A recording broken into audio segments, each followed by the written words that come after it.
I agree with you Yeah. completely there. I think our clients who just do that exact same thing are going to make it, are going to do well, and some of them are going to do exceptionally well, because you're going to have those people, as Nick noted, that in the real estate, just like that in every other industry, the guys who aren't real people, aren't real strong, companies that aren't real secure are going to drop off. It's going to be more business left for those that remain. And I do want to second what you said about really leaning into those. You can get a little fat and lazy in good times.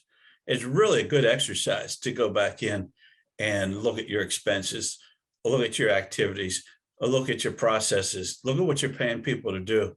Does this make sense? I mean, that needs to be reviewed every so often anyway, at a time when there's a potential for, revenue impact. Is an even better time.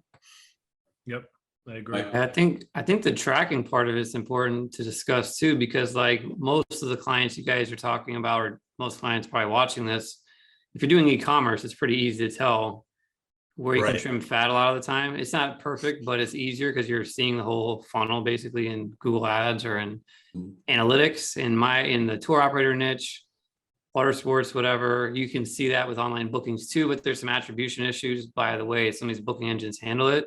So like it looks like direct traffic a lot of times for some part of it.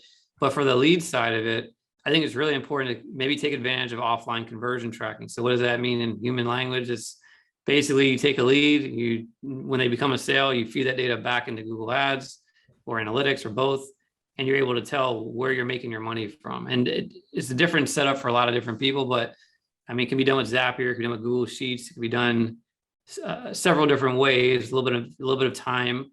But what we found is like even by taking the time once a week to go back through, depending on your volume, of course, and just going through all your leads that were registered in a Google Sheet, adding the disposition, so were they a sale, were they not a sale, whatever, adding the revenue amount or maybe the quote amount or whatever, and then feeding that data back into Google or Facebook or whatever, it's going to make it way easier to see where you're not just getting leads from, but actually wasting money. And I'll give you a quick example. So one of our clients, who's not a tour operator, we're spending a good amount of money for them. So in Q1, there was about an extra $20,000 in ad spend that converted into leads, but didn't convert into sales very well. We were able to just basically chop it off and reallocate to other places. So now we're spending less, but we're also making more on that money because we know where it's going, right? So that's just an example of how it could be powerful, how it could be used. I think it's, if you're not already doing that, like you said, Mark, when you're fat and you're content, it's like, I don't feel like figuring that out. But when you're like, oh crap, where's my dollars? How am